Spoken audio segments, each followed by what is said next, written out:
Hi Dragonflies, has this ever happened to you? You buy or make a lovely new journal with nice watercolor paper in it, and you make a resolution that you're actually going to commit to going out to sketch on location on some sort of regular basis with enough time to actually do really nice sketches and actually get yourself into a sketching habit. And it goes really well for a while, and then one day you happen to be in a location that perhaps is a subject that you're not as comfortable with. So for me, for this sketchbook, it was a waterfall in northern Wisconsin. These rivers have a lot of tannin in the water, so they're sort of the color of tea.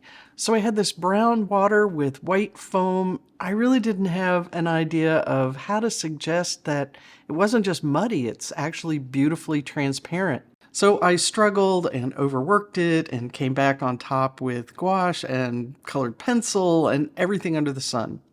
So now I had this ugly, overworked sketch in the middle of a sketchbook that had been going pretty well, but it kind of ruined the whole thing. So I took a couple weeks off, kind of took a deep breath, chose a scene I was more capable of handling the next time, but I knew that bad sketch was in there and it bugged me.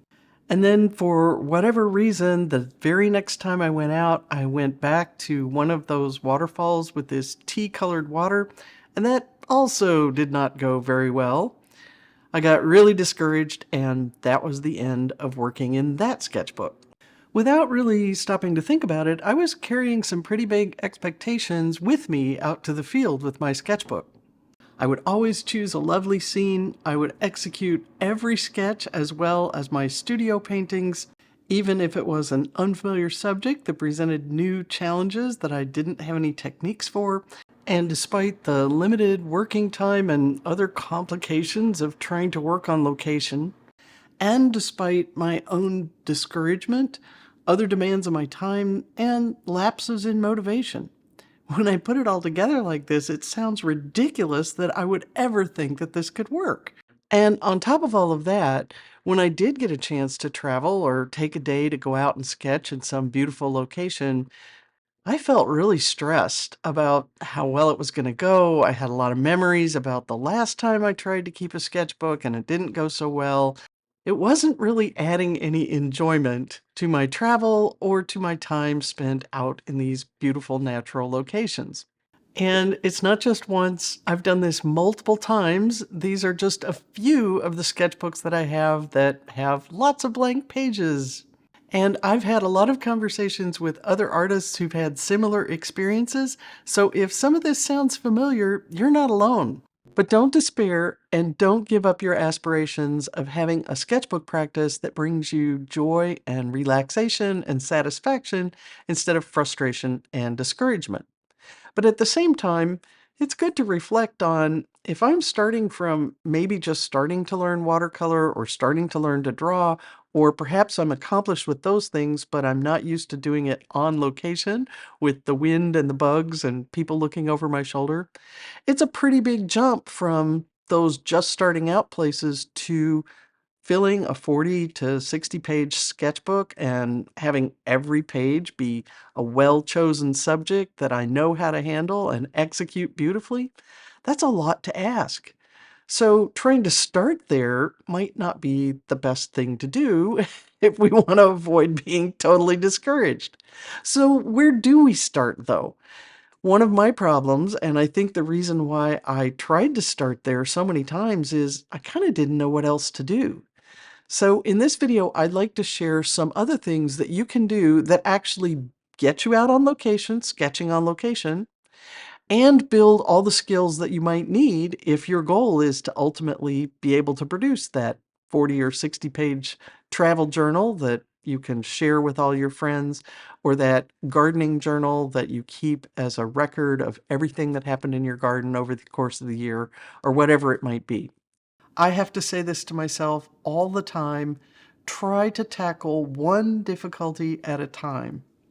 Or in the case of field sketching, I tell myself, don't try to do it all.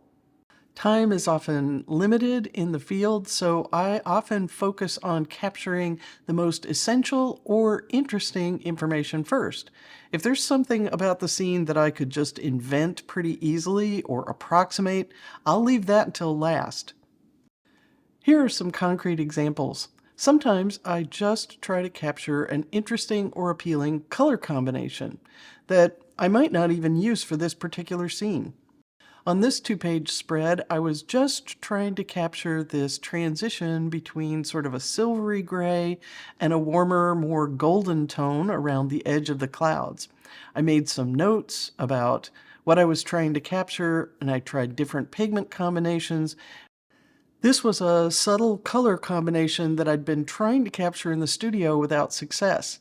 So when I found myself out on a day where the sky showed these colors, but the rest of the scene wasn't particularly exciting, I focused just on the color combinations.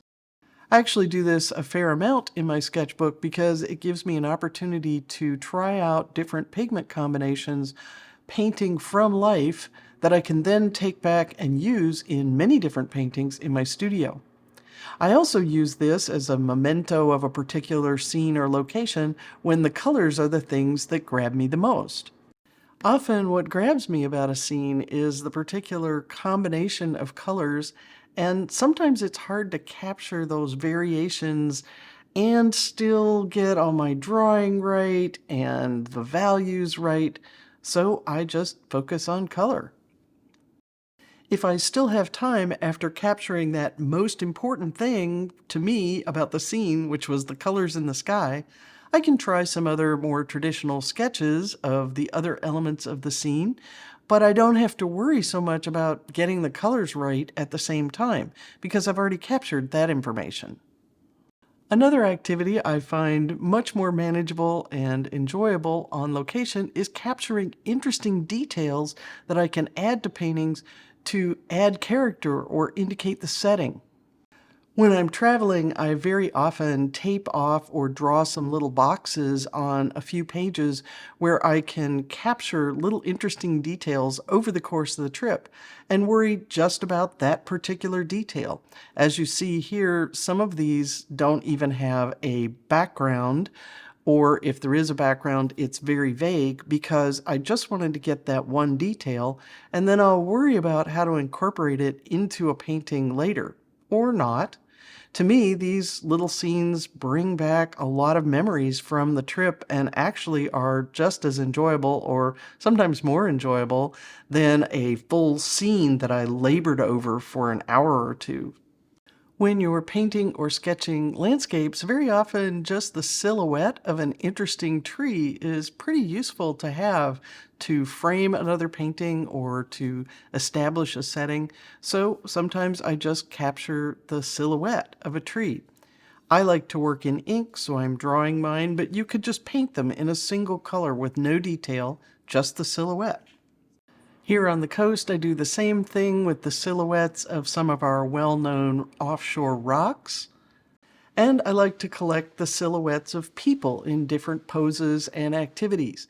Very often, all you really need is the silhouette to drop a person in to add some scale or some interest to a larger sketch. The day that I was actually able to sketch on this beach was a little bit cold and also midweek, so I brought in some people from a different day to add some interest and scale to the sketch. Unlike my ill-fated ventures with the waterfall, where I tried to capture that interesting new water and the whole scene at the same time, now I often try a variety of different ways of suggesting new subject matter in my sketchbook. Over the course of a couple of weeks, camped near the Salton Sea, I tried to suggest these California fan palms in a variety of different ways. And you can see that in some cases, I just tried drawing the silhouette. In other cases, I used no color at all. Sometimes I played around with a little bit of color, but no backgrounds, no other elements to the sketch. And some sketches where I tried to just look at the overlapping palm fronds or fans and not worry about anything else in the scene. As you can see, this is in a completely different sketchbook, so I sort of work wherever I want to and keep revisiting a topic as many times as I feel interested in revisiting the topic, or I abandon it if it doesn't capture my interest anymore. Even when I do think I'd like to ultimately create a finished sketch or a finished painting based on a particular scene, I often capture different aspects in different sketches when I'm on location. Often, the best strategy for me when I'm in the field is not to try to make a miniature version of that painting, but to capture the important information I'll need in a series of sketches. So I drew an outline drawing to capture some of the major landforms that might be recognizable to people who live around here. I played around with values as the light kept changing in the scene to try to find a value pattern that I liked. Here, I was trying to capture some of the overall color, and so what I did was I painted this whole area wet and let all the colors bleed so that I wouldn't get caught up in details while I was just trying to record the big masses of color. Then I was playing in these two with using crayons or colored or regular colored pencils, wax-based colored pencil, to help me reserve some light areas to see if I liked the way that looked. And over here, I just captured some of the foreground foliage colors and some of the shapes to incorporate into a painting instead of trying to put all of that into one little scene and having all of that to juggle in the field. I have all the information I need here to make a painting from this. I also have lots of information that my brain puts together into a wonderful memory of that day. It wasn't stressful. I didn't have to worry about judging what I was putting on the page. I could just focus on capturing each piece of information. And I actually find these sketchbook spreads as interesting or more interesting to me than a pretty little postcard scene of the day. Here's another example of capturing different aspects of the scene in different little sketches. And another example, here I used just an ink drawing to capture the big landforms. Then I zoomed in on just this area so that I could get the interesting pattern of really dark tree leaves down here against a sort of reddish rock.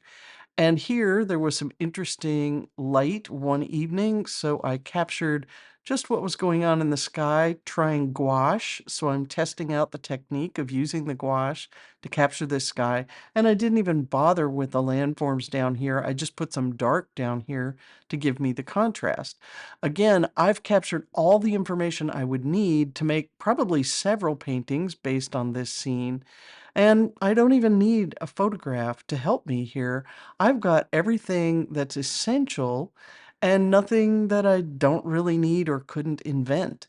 I should just point out that some of those pages where you saw, for example, multiple people silhouettes or all the different ways I tried rendering those fan palms don't represent a single sketching session. Often I'll go back to that same page and add some more people, try those fan palms a different way over many different work sessions over the course of an entire stay in one location, or maybe even multiple trips to a location. And this means that every individual sketching session is very relaxed because all I have to do is whatever I feel I have time and energy to do in the moment, and whatever interests me the most in the moment.